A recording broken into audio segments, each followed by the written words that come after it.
Hi everyone, hope you're doing well from wherever you're watching this channel, depending on your time zone.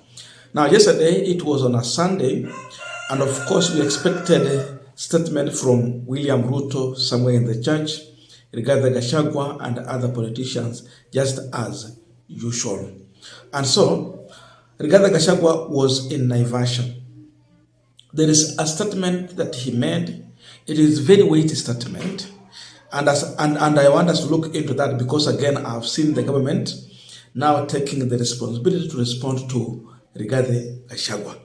Now, Gachagwa accused the government of distributing illicit alcohol to Mount Kenya residents. Now, that one is a serious allegation.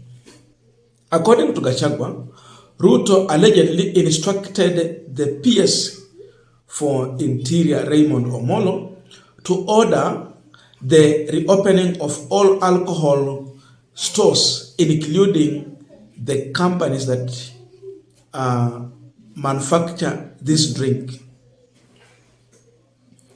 You know the problem we have had with the manufacturing of counterfeits in this country. And the people in Mount Kenya region have suffered to an extent. Some would go blind. Some will lose their lives. And as Gachagwa is talking, he is alleging that about 3 young people died a day before. That means on Saturday, just because of this counterfeits. Remember, there was a campaign to close these alcohol producers, those who are selling the bus. There was such kind of a campaign, and Gachagwa really achieved a lot.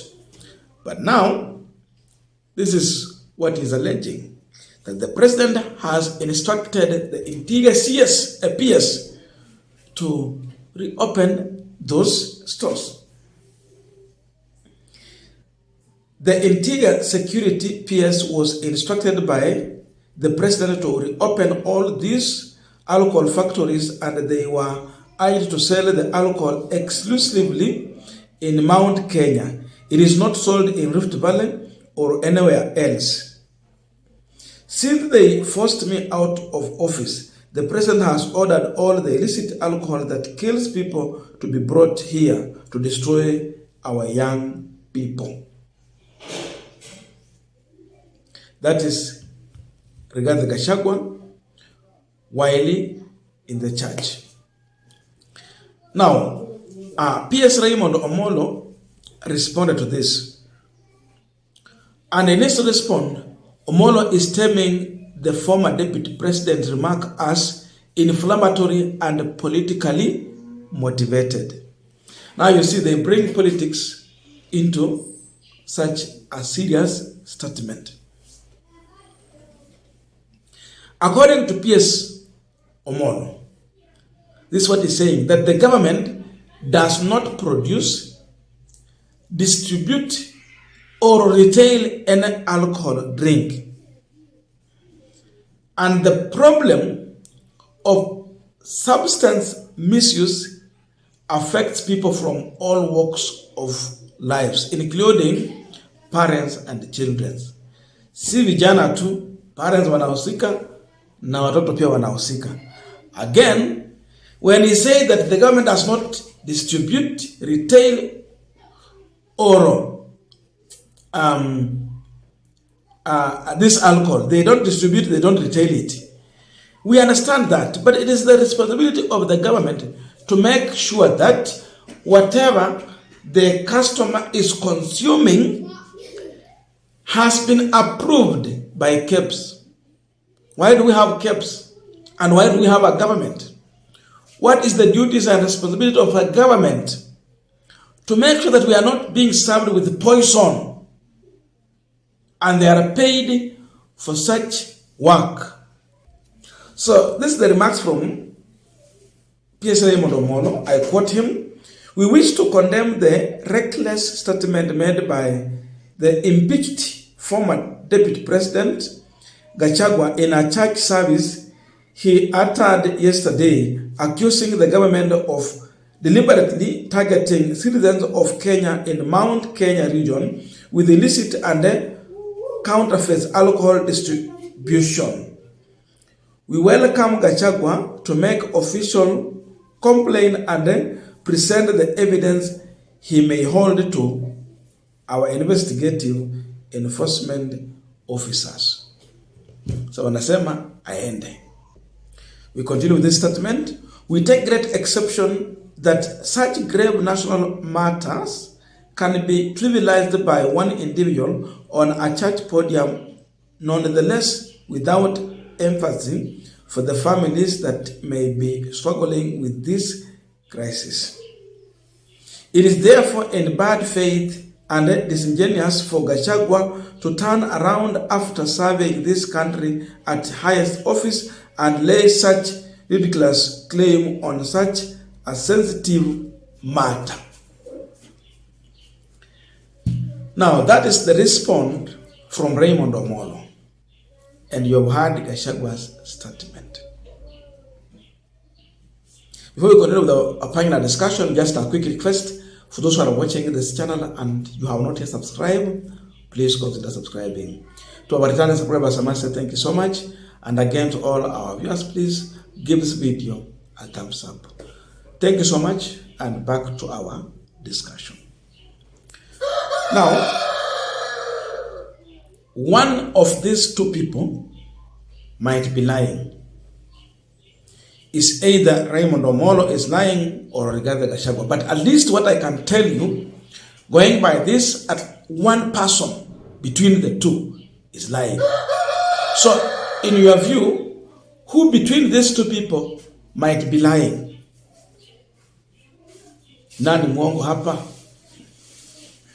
Now, having looked at Rigathi Gachagwa's statement, many alcohol dealers suffered when their outlets were closed. And largely it was in Mount Kenya, because then where we have heard of counterfeit, area where you hear that people bought alcohol, they drank, and they got blind in Mount Kenya. Huku wengine ni case moja moja tu ama hakuna. So most of those bars were closed. It attracted backlash from the people in this business and the consumer who are looking for cheap alcohol without necessarily looking at the huge danger that it comes with. So there was a kind of fight back. Now, Ruto, in his current situation with the Mount Kenya region, where he is unwelcomed, where heckling happened when they read his statement, where even in the funeral they reject his speech, he might think of looking for a way to appease the people of Mount Kenya. How do you go about it? Dealing with the issue of people in this business of alcohol. Allow them to reopen their business. Now, with that, you will win the support of these people. So, business people in alcohol drink.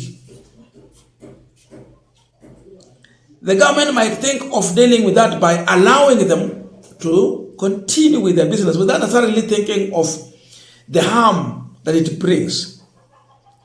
Now, when you listen to Gachagwa, he's saying that when they reopened this outlet, the instructions were very clear that this alcohol should only be sold in Mount Kenya region, not any other place. Just sell it in Mount Kenya only. Now that is dangerous.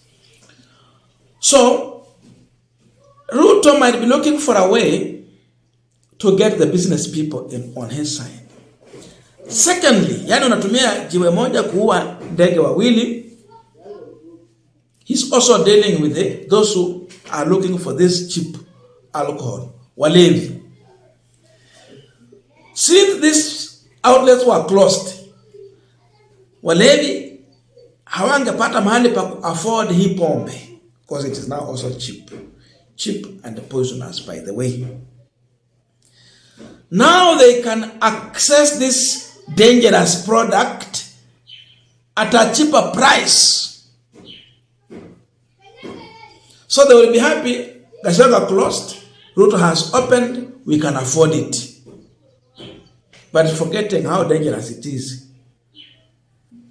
It can be true that the government might have looked for a way to get back the people of Mount Kenya, walevi na wale wauzaji wa pombe haramu. Again, it can be political. The way Raymond Omolo is saying that Gachagwa might be using such a statement to reach out. Now Gachagwa is appealing to the parents. When your children are engaged in such, then you lose a whole generation. It's appealing to the parents. So, in other words, a political statement again. But then you should tell us how comes 3 people died out of drinking this illicit brew. How do they die? Yes, it can be political. That PIA and to appeal to the parents that I did this, now they are watering it down.